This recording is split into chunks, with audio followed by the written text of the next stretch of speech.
Hello and welcome back to Maximum Production, a Holstein Friesian New Zealand podcast about everything to do with cows.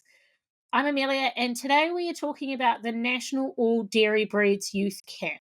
And so joining me today is Riley Taylor of Taranaki, who won the Paramount Cup in 2024, which is the top award at the camp, and Holly Powell of Manawatu, who is not only a camp graduate and past winner of the Paramount Cup, but Holly was also part of the first New Zealand team to attend the European Young Breeders' School in 2023. So welcome, Riley and Holly. Thanks for joining me again. This is take two, guys. This is going to work. So let's start with you, Riley. Do you want to tell us a bit about yourself and your background? Yes, so I'm from Taranaki. I'm working on a 340 cow dairy farm as a farm assistant. Been on a farm all my life. Yeah. And how old are you now, Riley? I'm 17. So you finished up school to go work on farm full time now? Yeah, finished up school this year, so Bit of a change from being stuck in class all the time? yeah, definitely enjoyed a lot more. And Holly, do you want to give us your background? So, born and bred in the Manawatu. I am currently a herd manager of the family farm, which is a 450 cow, predominantly pedigree Holstein Friesians. I have twisted my mum and dad's arm and got some Jerseys, Ayrshires, and Milk and Shorthorns in the mix. Yeah. I feel like you're just missing a brown Swiss, I must say. I'm allowed one if Sandy does over 26 litres at the next herd test, so... Fingers crossed. Come on, Sandy. All right, so why don't you guys tell our listeners what the National All Dairy Breeds Youth Camp is and what it's all about? So the camp is run over 4 days. At the start, you get given an animal and you keep the animal throughout the whole entire 4 days. You learn how to handle it, clip it. Yeah, and then at the end you have a mini show that you show it in and like show what you've done with it and you get it pictured and all of that. And like in between that all you have modules you go to. Yeah, you do it in groups and get to make a lot of connections, a lot of friends. Riley, what are some of the modules that you've done at camps? This year at the Manawatu one, we had LIC come in and we did basics on AI insemination. So that was pretty good. Obviously handling modules, clipping modules, and yeah, a variety of different things changes every year. And so this camp, Riley, this was your second camp, is that correct? Yeah, it was my second camp. My first camp was Stratford a few years ago. It was the first camp I attended. I think the Stratford camp was way back in 2020. Does that sound about right, Holly? I think it might have been like 2019. Yeah. Was it 2019? I think I was 15. Wow. Yeah. It would have been 2019 because this would be my sixth at 25. Oh. That makes me feel old. Let's not say that, Holly, thank you. As you said, Holly, so you did 4 camps before you graduated after winning Paramount Cup. That's right, isn't it? Yeah, I did Stratford, Gore, Waikato, and Canterbury. Yeah. And then I've just come and helped at the 102. And you're heading down with me to Invaluable for 2025. Yep, coming help again. Holly's my favourite person when it comes to camp as a helper because I don't have to worry about anything. Holly just knows what happens. Holly knows how to do this stuff. So I can focus on, kids trying not to kill themselves, and Holly will make sure that all the calves are looked after. I feel like, especially having to run the team at Radley Holsteins and that, I know what needs to be done, where needs to be done, at what time. I feel like if something's not done right when it needs to be, it's like, ugh. But then kids is just like, I can deal with you guys sometimes, but once you hit the nerve, it's find someone else. Amelia can deal with you. That's fine. Amelia's used to dealing with them. Riley knows that. Yeah. You haven't kept Riley off your team yet. You want him to come back, Nah. so... Yeah. I mean, Riley's good. He knows when if I'm in a grumpy mood, you just don't come back. You just leave Holly alone, let her reset, then we go again. Then Maybe give her some food. She's potentially not eaten all day, and then leave her alone. Yeah. That's probably one of the things I do real bad. I just forget to eat all the time. AMP shows when like nothing happens at a normal time as well. Yeah. I've tried to make the youth camps really good at preparing you guys for those situations with throwing in night shifts and things like that. Riley did his first ever night shifts at youth camp this year. As the previous camp that Riley came to, he was under 15. So when we have younger kids like that, I don't make them get up at like midnight. I know our night shifts are a little bit different to what you do at a normal show, but at least it gives you something to prepare yourself for broken sleep, little sleep, and being grumpy the next day and still having to get up and clip animals or show animals and things like that. Work as a team. I think that's like, especially if you're tired, you have to still work as a team. You can't do everything by yourself. I learned that the hard way, but like, you got to do that to learn, I feel like.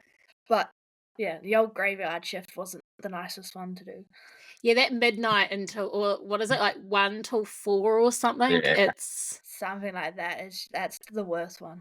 Yeah, I'm sorry. It's not a fun one, and I always have it as my second night out of the 3 nights, because I feel like if I make it the last night, you do not want to deal with me on the last day. I'm better if I just get up at 4 a.m. and then Carry on. truck on. Yeah. But yeah, having to get up and then go back to sleep, knowing you're only going to get like 2 hours more sleep and then you have to get up. Yeah, it's not a fun time. No. But great bonding happens on night shifts, so. It actually does. You actually get to know people a lot more than what you would just at the camp. You actually have to talk to people. Yeah. Can't just fall asleep. No, you cannot fall asleep. Number 1 rule on night shift, no one is allowed to fall asleep or Amelia throws shit at you. Unless you're Holly and you've finished your night shift and you need to get sleep, but the people in your trailer are snoring, so you sleep at the end of the barn. Yeah, that was pretty good.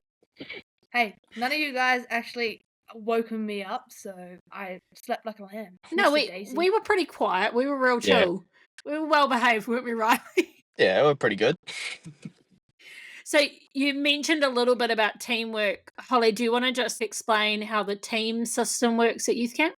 So at the start of the camp, you get assigned into teams. Every team has a team leader, so it'll just be one of the senior kids that are over 15 that has been to a camp or 2 before that knows what's happening normally. And you stick with that team and you go through the modules with them. And then at the end of the camp, we did it this year because over at the Europe Young Breeders School, they did team awards.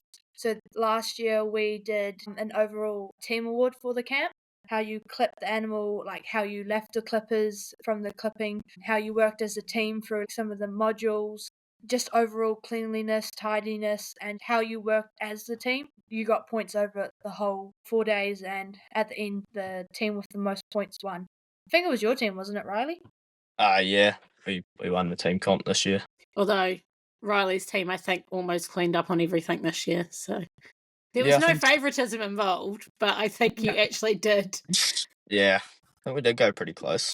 Actually, I think there wasn't too many points between you and the team that got second. It ended up being quite close, but the idea of bringing in that team award for the 24 camp was to really emphasise how important it is when you are attending shows and things like that, that working in a team is important, like being able to rely on each other to make sure that your area is clean and that your clippers are looked after, animals are well looked after, and to make sure that they get water and that they get their feed at the right time and everything like that. You're doing that when you're at a show. Riley, in fact, is actually sitting outside in his car at the Waikato show at the moment because Waikato show kicks off tomorrow. That's when we're recording this.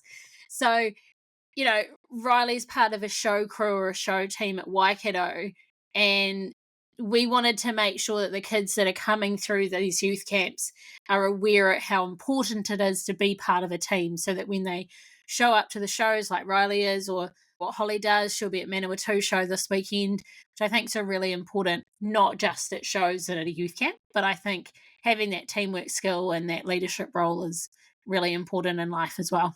100%. What made you guys come to a youth camp? Riley? Yeah, I've always been pretty passionate about getting into showing and the dairy industry and that, and I thought it'd be a good opportunity to meet some people that are like-minded and are happy to talk cows all day, and yeah, just learn a lot. Holly?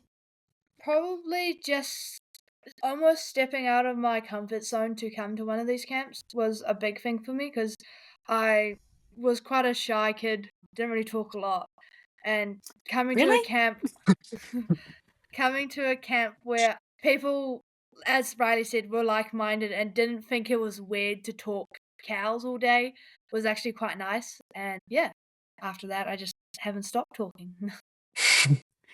So I have been organising and running the camps now for the last 6 years. Let's not discuss how old that makes me feel. Because the fact that, Riley was a baby at the first camp that I run. And Taranaki was like my second camp. So thanks, guys. But I find it really interesting. There's so many kids that come through these camps that are very shy. They're very timid kids, but are so passionate about cows. I love cows. I could talk about cows all day. My mum gets to the point at the dinner table in our house where it has to be stopped. So she changes the subject because she gets sick of hearing cows. So if you've got that family interest, then you've got that discussion. But when you're a kid and you're going to school and everyone else around you is not off a farm, or they just don't understand the cow side of things the way that you do because their family maybe not as into the breeding as what your farm is or something like that. When you get a group of kids like that together, there's just constant talking. Yeah. Like Riley's boss, who is one of my favorite kids from camp, was the quietest kid you would ever meet. And you pulled him into a camp and he just does not stop talking. He is so passionate about cows. It is just absolutely insane. And Holly, I've never thought you were a quiet, shy, timid person, but I've known you for years and I've always known that you love cows. You've got that passion about it and it's amazing. I absolutely love that aspect of the camp and watching you all blossom into cow adults. So, yeah, I think it's awesome that you guys have been able to make so many amazing friends out of the camps as well, and the connections that you've made throughout the country, not just within your little area of where you're from now as well. As I said, Riley's up in the Waikato at the moment, helping at Waikato Show with a show crew up there. You've been to Dairy Event a couple of times helping different people down there, haven't you, Riley? Yeah, I've been dairy event helping, and also Christchurch as well, helping down there. So yeah. And I know that Holly does Christchurch every year, helping the Shireen crew. And Holly is always caught up with her own crew at all the other shows now. So she doesn't get the ability to help other people as much at North Island shows, but she always has a big team helping her, which is awesome. Yeah, and I think with these camps, not only you make so many connections, the friends you make too. I could message Riley, go, "Can you help at this show?" And he'll be like, "Sure." And it's like those friendships that you find from these camps, they will not drop everything, but basically drop everything to come and help you with some situations. I could be busy with an animal in the frame, and Riley could ask me, "Hey, is this right for a belly?" And I'll stop and I'll go and help him with that because I know just learning is so important too. You're always learning, and I think that especially in clipping and just fitting in general, you learn so much. Even I'm learning still, and I've been fitting my own string for 4 years now by myself. So, Which is pretty impressive, Holly. For a young person that's been doing all their own animals for 4 years, you're only 20 years old, so you're still a baby. So, other than making some lifelong friends, what are some of the major highlights that you guys have had from camps over the last couple of years? Obviously this year, winning the Paramount Cup, that was pretty good. Just to be rewarded for the hard work that was put in that week and the time leading up to it as well. And also what you learn there, helps in my job every day and helps with my showing. So it's pretty good. Yeah. Riley definitely earned his Paramount Cup. Holly assigned the animals at camp this year, and we had this big red heifer that was lent to us by Sam Cunliffe of Findari Farms and Bulls. And big, beautiful heifer, big autumn heifer. She was pretty headstrong. I think what people don't really realize is the animals that we use at camp are not fully broken in. They've been tied up on a halter for a couple of days, but have minimal leading experience with people. And there might be the odd one that was used at like calf club or something like that if the farm that we get them off has young kids. They don't have a lot of experience being led around, and Riley's heifer was difficult to say the least. Hey, Holly. Yeah, at the start she was definitely, she showed her redness to her, but by the end of it, the way that Riley got her going and actually worked with her, not against her, just with her walking and all of that, you could tell he's worked with her. And yes, I know I gave him a little bit of a harder animal, but I knew that he would be able to work with it. His ability with his stockmanship and his showmanship was capable enough to take one of those animals on, and I wanted to push him in that aspect. I didn't want to give him an easy ride because I knew he can do a difficult animal. Getting a harder animal, I honestly think, is better than getting an easy animal, because you don't learn how to deal with difficult animals in the future. And if you get a difficult animal now, find easy animals in the future easy, and difficult ones easy. So yeah. And I think also, if you're breaking in your own animals in the future, they're not going to be a piece of cake. Especially if you are trying to break them in as yearlings and they were never led around as calves or anything like that. Sometimes cows can disagree with what you're trying to get them to do, and so it can be quite hard. So I think if you can, like what Riley did, he took on the challenge that he was given at camp this year, and he well exceeded anything that I think Holly or I could have expected. He did an amazing job, and that Paramount Cup, which is awarded to the best all-rounder at camp, so that takes everything into account: your leadership skills, your organisation skills, your clipping, your presentation, your handling, everything, and your attitude as well. Riley was the standout in all of those aspects, and it was such a great thing to see. It had been a few years since we'd seen him at a camp, and so for him to come back and just do such an amazing job with the animal that he was given was just great to see. And the team that he was in, he didn't get an easy team. No, we didn't make anything easy on you this year, did we, Riley? No, No, he had not really. a lot of young ones in his team. And and it's not so much that they're young, they're green. So a lot of these kids coming to camps have done calf club, but haven't necessarily done proper A&P showing or clipping or anything like that. And so when you're leading a team in that situation, it can be difficult if you've got like a bunch of 11-year-olds that have never picked up a set of clippers before and are only used to leading a calf, like a calf club calf with its head down, and you're trying to give them tips on lifting the head up and trying to get the calves to stand and things like that. It can be difficult, and I think Riley definitely took on that challenge as well. But your team was cool. Like, you had some really cool kids in your team, I must say. And I think all the kids that we have at camp every year, it's always a really neat bunch. Been doing this 6 years, and my comment every year, when everyone asks me when am I going to have children, I was like, I have lots of children running around the country. I call all of the kids that attend to these camps my children. And I'm always so proud whenever I see you guys out at any of the other shows and you succeeding in what you're all so good at. I know I couldn't do it. So as much as some of these kids have been trying to get me to clip an animal for the last 6 years, it has not happened, and it's not going to. I'll lead it. I just don't clip in it. My handling skills are definitely outweigh my clipping skills by a mile. So I'm happy for it to stay that way. So yeah, Holly, what are some of the highlights that you've had from camps over the years?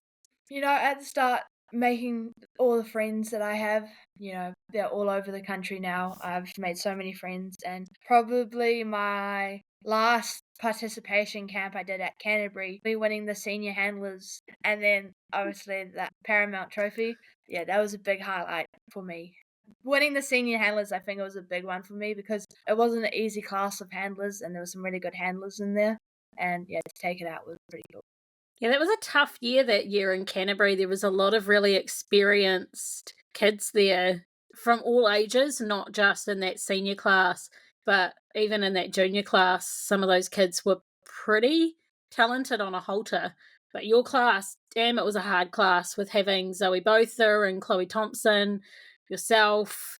It was a big year that year in Canterbury, and I think you did an amazing job in your handling, although Riley would agree with me here. Holly's one of our top handlers in New Zealand. The way that she works with stock is outstanding. And I think if anyone ever has questions at a show about leading, chase Holly up, because she definitely knows all the tips and tricks to get animals to stand and to walk, because I know that Holly shows some pretty difficult animals from the Bradley stud, so she can definitely make it look easy. So yeah, you've got a lot of talent there, Holly. Thanks. I actually found a new way to tie heads up. It was just a video that I saw on Facebook, and it was where the beefies do, and they just had a really high pole, and they had like a rope coming down that they tied them to, and like nothing in front of them in that, and they just clipped the head onto it, and it was like free space for them to like circle around in that, but it made them have head presence, so they had to hold their own head up in that. And I would always just tie them to like the rail and have the rails in front of them and that. And I was always struggling with their heads being real heavy from that. And I tried this other way, and hands down, so much of a difference. I put them on there for like half an hour today, and then just walked them down to the paddock, and I wasn't even having to hold heads up, and I had no pressure on the heads. It was amazing. It was like such a difference, like day and night. You're always learning new things, aren't you, Holly? Yeah. Oh yeah. I don't think you never stop learning. No, you shouldn't. No, definitely not. Right, so Holly, at the top of this, I mentioned that you were part of the team that went to the European Young Breeders' School last year. Do you want to give our listeners a bit of a brief understanding of what that entailed? So last year at the end of August, start of September, a group of 5 of us, myself, Kate Cummings, Annie Gill, Brad Seeger, and Zoe Botha, with our amazing chaperone, Rachel Cox, went over to British Belgium to compete in the Europe Young Breeders School, which is basically a youth camp on steroids. You have a whole heap of teams from around the world, from Switzerland, Sweden, Ireland, Canada, a whole heap of other places. And you come and, yeah, you learn, you get given an animal, you clip it, you handle it, and at the end, you go through a whole show and handlers classes and all of that. And yeah, at the end, we have a big prize giving, and yeah. And there was a whole bunch of modules there as well, wasn't there, that you took part in outside of the handling and things? Yep, so there was obviously the handling and the clipping one, and then there was a classification one, how they score their excellences.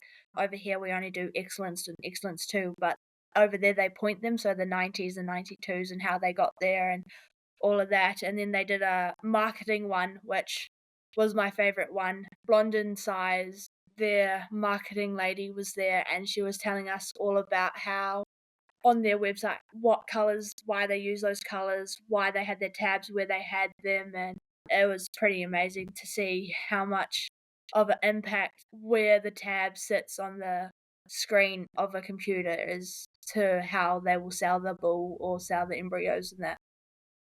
I think having something around marketing and things like that's very beneficial these days, with the amount of young ones that are doing their own marketing on their studs that they're developing, having their own social media pages and things like that, and you're posting all the time, knowing what's the right thing to post, what things you should avoid. I think it's very important because a lot of people can perceive things differently. Those of like yourself, Riley and Holly, that are in amongst this environment all the time, and you're used to seeing cows looking in what you would call their show clothes, I guess, to a kind of non-farmy person or someone that's not exposed to that environment might look at it and think, oh, she looks skinny, or, she doesn't look right. it's making sure that you are putting your best face forward when you're promoting yourself as well. So having areas around marketing and that kind of stuff is helping you guys better your promotion of yourselves in the future too. Yeah, 100%. I feel like, especially obviously with the MPI and the animal rights groups, just knowing what to post and when to post it is quite important. I know not everyone knows what people might think a show cow is skinny, but unless they're railed off, they're normally 99% of the time in very good show condition. And I do believe now, with a lot more overseas genetics getting used in New Zealand, I think there was quite a lot of almost a stigma of the overseas cows being too big and too light for the New Zealand condition. That's why LIC and that were so dominant. But now they're saying that they can compete, they're in good conditions, and yeah, they're just as good. No, actually, not just as good, they're better than LIC and CRB cows because they can do more production and they are units. Definitely units. I always find it really interesting when I go into some of these pedigree herds. I'm not tall, I'm 5'4". I know I'm short. Own it. But when you go into some of these herds, and like our stature stick for TOP, the highest stature is above 145. So I'm at 164 centimeters. And there are cows, when I go out there, like if I went into Holly's herd, the amount of cows in Holly's herd that are taller than me, and I kind of walk up to them and I'm like, oh God, like I can't see over your back. I can't even see my stick. So, but they're not like narrow, frail looking things. They're these big, capacious, strong boned. That's what we're seeing a lot more of. But I think in continuing on from what you said there, and like a lot of people not understanding that overseas genetics thing, especially when you come to shows and an animal's been clipped off, the idea of clipping it off is to emphasize certain parts, and quite often you'll emphasize the rib structure and things like that to try and show off that spring of rib and that angulation of the rib. And so for an untrained eye, I guess you could put it, that could look bony or light in condition. So I think that's some people's perceived vision of what they're looking at. It is important for people such as yourselves, young ones that are in this, to make sure that you're putting across kind of the best face of yourself when you're promoting your animals, to making sure that people are understanding what you're trying to get out there, and that you are showing your animals in the best light and making sure that they know what you're looking at. So yeah, we should do a big shout out while we're here to all the sponsors that helped send the team to the European Young Breeders' School. It was not a cheap undertaking by Rachel and Holstein Friesian New Zealand. It cost about 40 grand, I think, to get you guys over there for was it like 9 days or 10 days you were there? I think it was like 9 days on the ground, 12 days like all up kind of thing. Yeah, Like when you add in the and 24 hours each way flying. No, it was like 30. It was 30. Something ridiculous. It was not. That wasn't fun. Especially not the ride back. All of us were sick. Yeah, unfortunately, being exposed to hundreds of other kids and like young people at a show event like that, it's not surprising if people get sick. But no, we had some awesome sponsors for the European Young Breeders' School. So thank you to everyone that helped us out for that, and especially Rachel Cox. She is a legend to drag 5 young like people. Wrangle us around the show. It was. She did well. She did well. I think she did an amazing job. So thank you, Rachel. We appreciate you. They haven't made a decision yet on whether or not they would send another team to the European Young Breeders' School. Riley, is it something that you hope to strive to get to? Yeah, definitely. If they decide to send another team over, definitely be something I put my name forward for. Sounds like it'd be a pretty good experience. Meet a whole heap of new people and learn a whole heap of new things. So, yeah, definitely something I would look into. I know Holly would love to go again. Oh, 100%. Loved it. I loved it so much. For like a show kid, I don't think there'd be anything else that would ever compare to it. Our little youth camps, there's absolutely nothing wrong with our youth camps, I must say. And I know that Australia does, or we based our youth camps off the Australian ones, so they have something that's quite similar. But the level of expertise and stuff that you would get at the European Young Breeders' School would just be above anything that you could get anywhere else, say. It's just, you've got the whole world at your fingertips up there with the quality of fitters and handlers and some incredible studs up there that are world renowned. So it's just beyond anything else, such an amazing opportunity. I'm glad you got to experience that, Holly. That'll be a highlight for you for quite some time. It's, yeah, an amazing experience, and to get a second opportunity, it would be amazing, but just to have the opportunity in general, it's been amazing. Still got the buzz. And I feel like even though you would think you know most of your stuff, you don't. When you get your top fitters in a room and they show you how to handle or they show you how to fit and all of that, you just, oh my god, why didn't I do it like that? How did I not think of it to do it like that? And but yeah, it was amazing. And I feel like it showed off in my team at Dairy event. That was my strongest squad I've ever not only fitted but taken. Well, I think that's pretty evident when your big Holstein Anna won Best Udder and Sandy won the yearling, or like the junior class as well, didn't she? Yeah. Radley, Murray, and Anna won overall best starter for interbreeds, and then West Almont Sandy got reserve junior champion, and then Larkspur Alfie Chipotle got junior champion of the Ayrshire. So I was pretty happy with that. So I think that's a testament to your skills as well there, Holly, and your choice of animals, that you're showing off your skills in the ring, which is amazing. We're looking forward to seeing some of Riley Taylor's animals in the ring soon. At the moment, Riley does a lot of helping everybody else, but when are we going to see some Riley Taylor animals in the ring? Yeah, there'll probably be some out this year. Definitely the next couple of years under my own prefix. So I have a feeling they're all going to be brown, aren't they?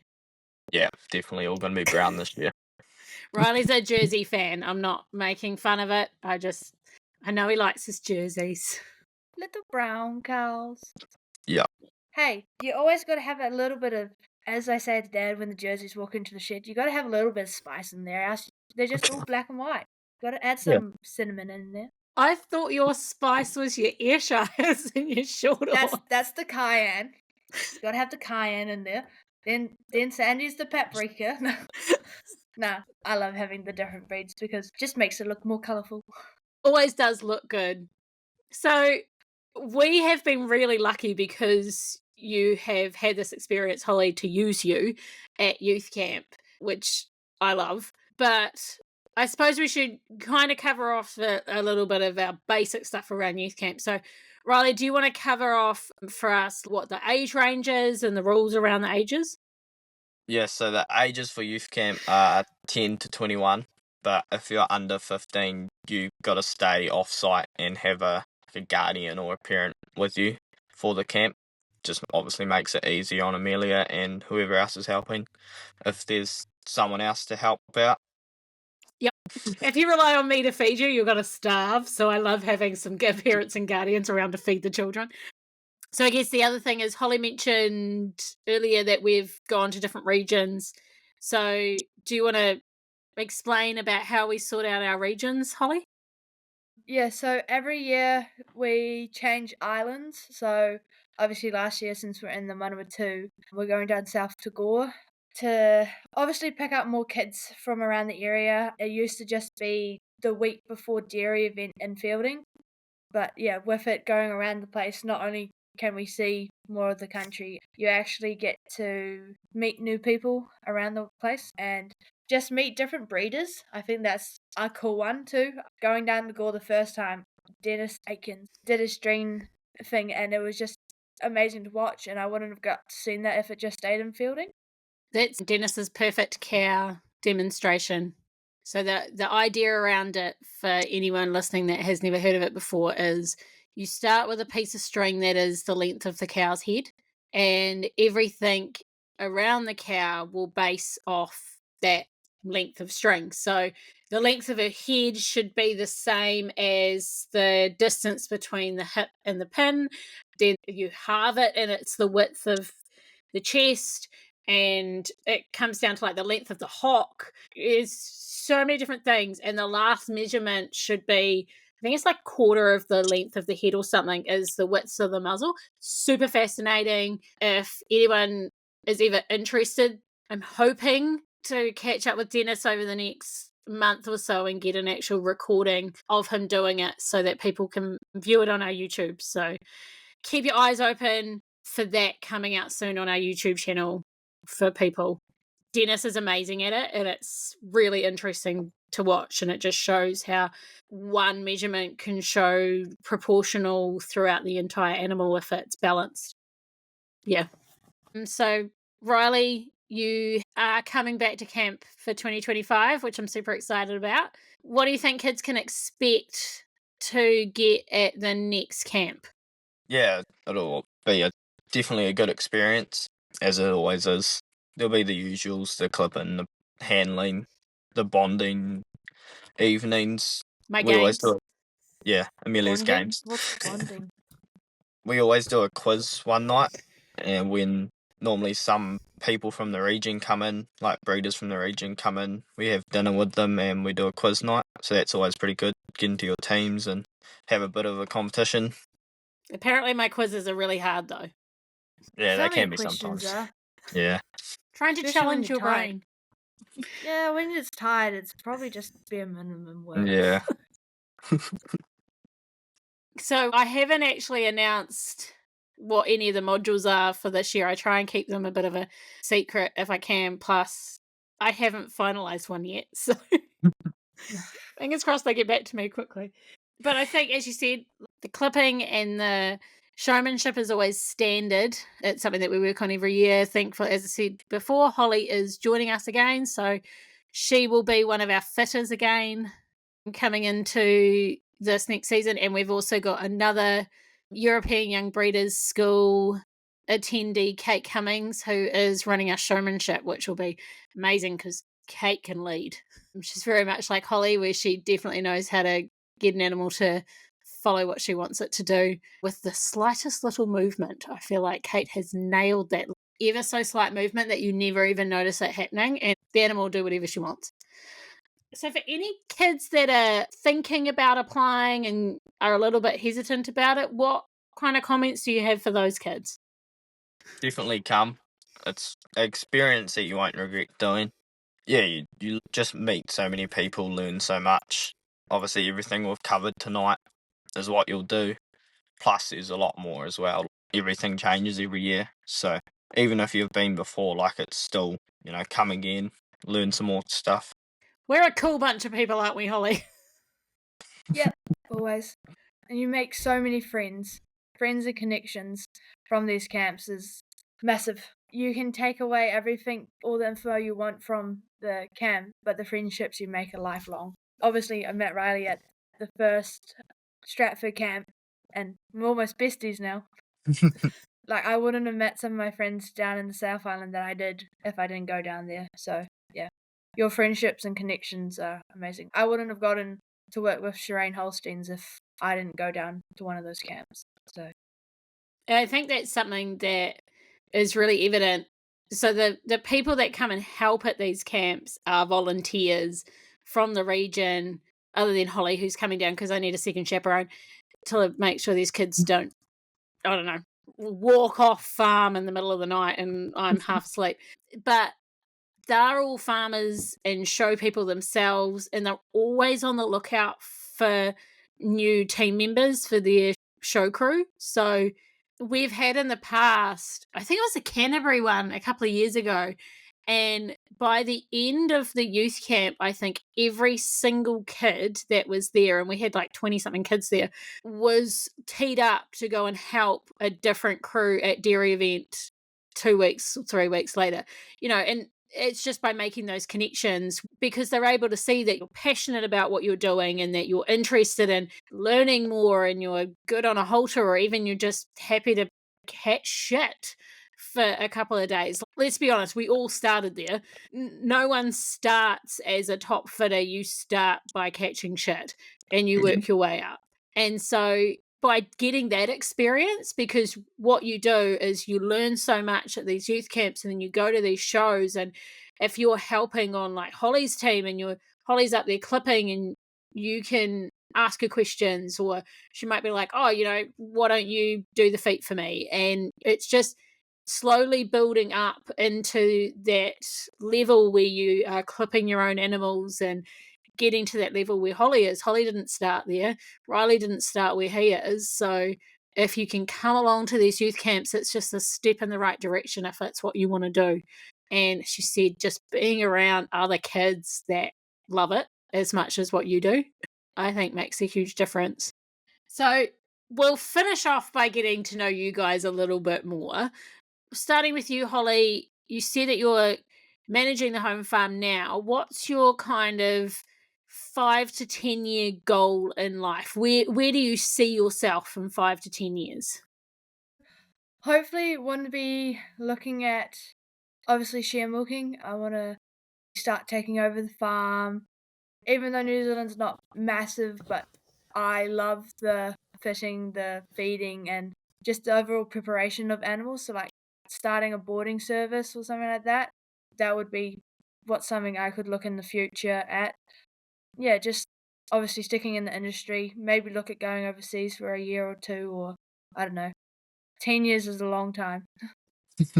You're still young. You've got a lot to aim for, which I think is pretty cool. Well, I'm like 13 years older than you, Holly, and I don't think I've achieved anywhere near as much as what you have at the age that you are now. I think the other thing is, like, you should be so proud of yourself. And so Holly has taken part the last 2 years in the Dairy Industry Awards for Manawatu, is that right? Yeah. And you got runner-up for Manawatu this year? Yeah, and I also got the Merit Award for Communication and Industry Involvement. Which is awesome. It's a great achievement for a young person, and we hope that you continue entering as you move up through your status as well. Because just getting into Dairy Industry Awards and things like that and taking part of them is a great aspect on your CV. Even if you don't get anywhere with it, you can learn a lot from the people that are involved in your region as well, which is great. And Yeah, I guess the other thing is Holly's also an incredible rugby player. yeah, you could say that. What team did you play for this year, Holly? I made it into the Manawatu Cyclones squad that played in the Whara Palmer Cup. Yeah. Which is awesome. So proud of you, Holly. It's great to see you achieving so much at a young age. So Riley, we know that you're only 17. What's your 5 to 10 year goal in life? I guess the ultimate goal is to probably go overseas fitting and showing, but also looking at probably in the next 5 years farm managing and obviously going into share milking eventually. That's the plan at this stage anyway. Overseas, you thinking UK or Australia? Yeah, probably start in Australia and sort of see how it goes from there. But that's a bit of a dream, probably more than a goal. But yeah, There's some awesome farms in the UK and in Australia, so there's always some great opportunities over there as well. yeah, But you've got many, many more years to do that young person's Yeah. OE. Yeah. So plenty of time. Good that you're earning money now to be able to afford it. yeah. They're not cheap. So I guess one final question. Who's your biggest influence in the dairy industry today? Riley, shall we start with you? Yeah, mine would probably be Tony Luckin. He's a Jersey breeder from Taranaki. He's helped me a lot over the last few years with showing and breeding and stuff. I look up to him a lot. The herd he has is phenomenal, and the way he farms as well. And just the guy is as well. Like, he's approachable and he's happy to help the youth. So, yeah. It's always nice when you've got someone like that that's been so supportive of young people to get you where you are today. Yeah, definitely. So, Holly, who's your biggest influence in the dairy industry? Probably they've had a lot to do, but obviously Mum and Dad, Brad and Kelly Powell, they got me into the industry to start with. They got me into showing through lamb and calf days and all of that. They've been a big influence. And Peter and Rhonda Sheriff and Olivia and Jared Cahill, Australian Holsteins, they took a big gamble bringing a 15-year-old kid down to help them at a show. It's been 5 years now I've been helping them at Christchurch and couldn't thank them enough for it. It is great that you've been given those opportunities, both of you, to be supported by people that are well known in the industry and are giving young ones the opportunity to learn from them and help them.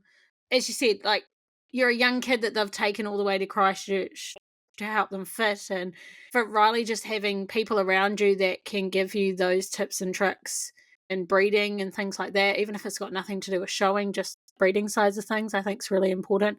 Holly's parents are amazing. Holly's mum, Kelly, is on our board of directors. She's always a wealth of knowledge if you ever sit down with Kelly. So she's got the benefit of she works for Worldwide Sires, so she knows a lot about bulls and a lot about breeding, and I think it's a bonus for someone like yourself, Holly, that's in the position that you're in, to learn so much from people like that. I think you're both really lucky to have the people around you and the community that we have in the dairy industry, pedigree breeders, and in the show industry to help young ones is really strong, which is great. And just before we finish up, I want to give a huge shout out to some of our sponsors of the National All Dairy Breeds Youth Camp. Firstly, Worldwide Sires New Zealand. They've been our naming rights sponsor for, I think it's the last 7 years, and have always been huge supporters of the camps. And our team sponsors for the 2025 Youth Camp are Smack-Tech Bolus, Otago Holstein Friesian Branch, and Lowburn Friesians and Milking Shorthorns. So I would love it if our listeners supported these companies for us any chance that they can. I think I've possibly taken up enough of your evening today. We'll wrap it up there for this, but thank you so much to Holly and Riley for joining me and talking about the youth camp and the European Young Breeders' School. I'm super excited about the 2025 camp taking place in early January at Niels Mode and Jodie Templeman Mode's farm, for the girls' dairies in Gore, or just outside of Gore. They've hosted camp at their farm before. The facilities, everything's amazing. We know the animals are going to be awesome. So can't wait. I've got some exciting modules for the participants and something a little bit different for them too. So it'll be a great opportunity for anyone. If you do want to register for the youth camp, you can do so on our website, nzholstein.org.nz. Spots are limited. We only take 24 kids each year. It just means that we can spend more time focusing on the kids that attend. Don't hesitate, get in quick. Registrations are open now and they close on the 29th of November, the last Friday in November. The link is in our show notes. Click on it and it'll take you straight through to that registration page. As always, if you have any questions about anything we have talked about today or any topic suggestions for further episodes, you can get in contact with me through our website, Instagram, or Facebook pages, which are all linked in our show notes as always. Otherwise, I will be back next month with a new topic and a new guest host. Thank you for listening. Happy farming. Bye.